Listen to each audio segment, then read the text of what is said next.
আসসালামু আলাইকুম, welcome back to my channel. কেমন আছেন আপনারা সবাই? আশা করি আল্লাহর অশেষ রহমতে কাছে দূরে যে যেখানে আছেন সবাই ভালো আছেন। আমরা আল্লাহর অশেষ রহমতে ভালো আছি। আরেকটি সুন্দর সকাল থেকে ব্লগটি শুরু করলাম। আজকে সারাদিন কি করব আপনাদের সাথে শেয়ার করব। এই যে এখানে সকালের নাস্তার জন্য খিচুড়ি রান্না করা হচ্ছে। গতকালের মাংস ছিল আর সেগুলো দিয়েই এই যে নরম করে খিচুড়ি রান্না করা হচ্ছে। বাড়িতে অনেক লোকজন, সকালের নাস্তায় এরকম নরম খিচুড়ি খেতে ভালোই লাগে।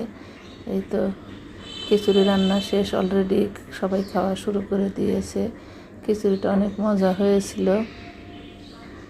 চুলার উপর থেকে সবার প্লেটে দিয়ে দেওয়া হচ্ছে। সকালের নাস্তা অল্প করে হলেই চলে, সবাই তো তেমন খাবে না, অল্প অল্প করে সবাইকে দেওয়া হচ্ছে। তারপরেও বেশি করে রান্না করা হয়েছিল। খিচুড়িটা সাধারণভাবে রান্না করা হয়েছিল, কিন্তু অনেক মজা হয়েছিল।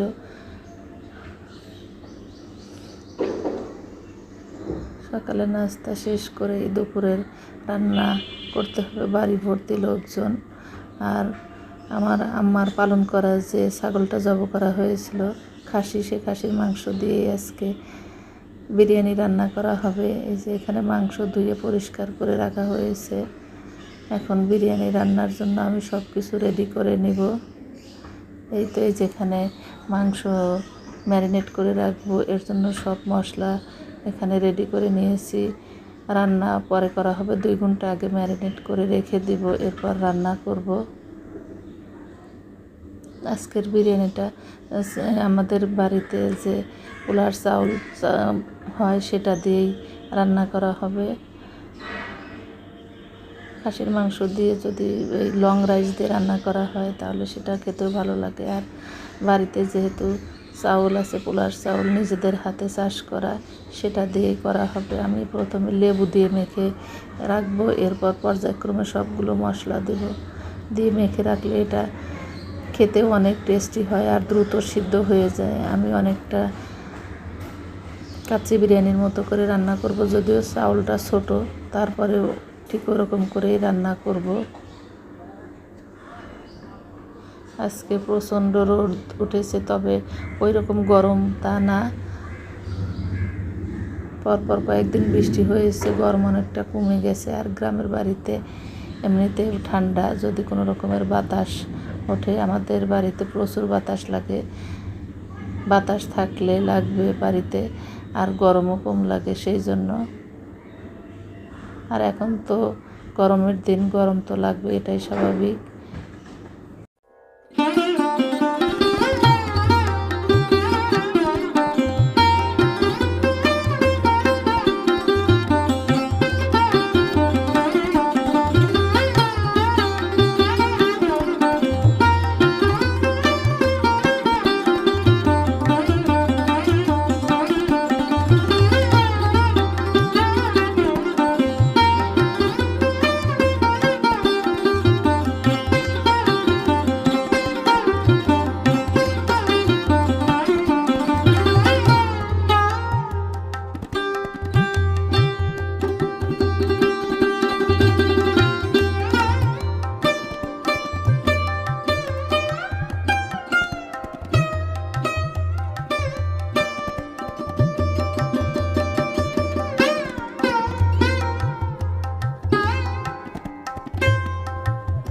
আমি মাংসগুলো ম্যারিনেট করে রেখে দিচ্ছি। আমাকে আমার আম্মা সাহায্য করছিল। আম্মা বলছিল আজকে বিরিয়ানিটা তুমি রান্না করো, এর জন্য আমি করে নিচ্ছি। যেখানে বাদাম বেটে দিচ্ছে, 3 রকমের বাদাম দিয়ে বেটে যে লাস্টে মেখে রাখলাম।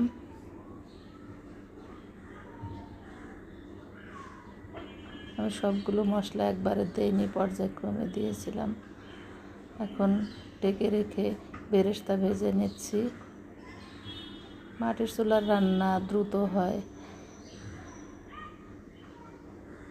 আর আমার এভাবে মাটির চুলায় লাকড়ি দিয়ে রান্না করতে ভালোই লাগে। অনেকে পছন্দ করে না, কিন্তু আমার কাছে যদি ভালো কাঠের লাকড়ি হয় তাহলে রান্না করতে খুবই ভালো লাগে।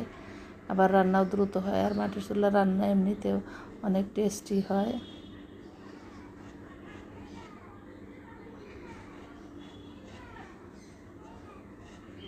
এই যে এখানে আমার বোন সব কিছু কেটে কুটে নিচ্ছে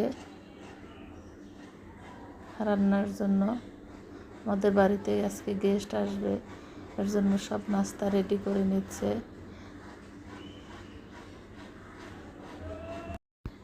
বাড়ি ভর্তি লোকজন, তাছাড়া গেস্ট আসবে, সবাই ব্যস্ত, যে যার যার মতো কাজ করছে। আমি এরই মাঝে যতটুকু সম্ভব আপনাদের সাথে শেয়ার করার চেষ্টা করব। আর বাড়িতে লোকজন আসলে এমনি তো সবাই ব্যস্ত থাকে, তেমন একটা ভিডিও করা হয় না। তারপরে যতটুকু পেরেছি আপনাদের সাথে শেয়ার করেছি। একটু পরেই সব গেস্ট চলে আসবে, ব্যস্ত হয়ে পড়ব, তখন হয়তো আর ভিডিও করা হবে না। এখন যতটুকু পারছি করে নিয়েছি।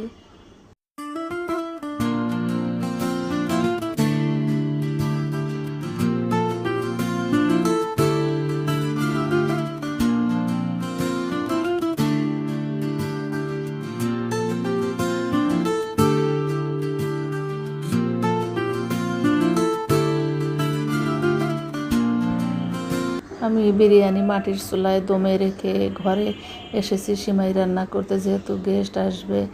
আর এর জন্য আমার ছোটো বোন সব নাস্তা রেডি করে নিচ্ছে। এদিকে যে বড় আপা পিঠা বানিয়ে নিচ্ছে, তেলের পিঠা। আর আমি সিমাই রান্না করে নিয়েছি। এরই মধ্যে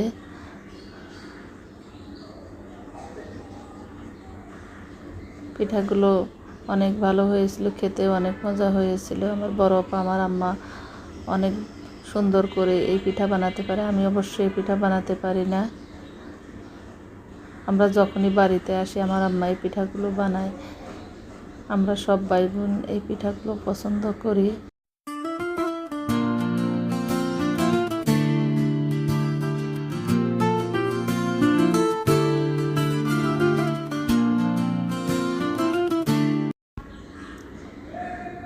আমি যতটুকু সম্ভব আপনাদের সাথে শেয়ার করার চেষ্টা করেছি। পরবর্তীতে নতুন ব্লগ নিয়ে হাজির হব। আজকের মতো বিদায় নিচ্ছি। আল্লাহ হাফেজ। আসসালামু আলাইকুম।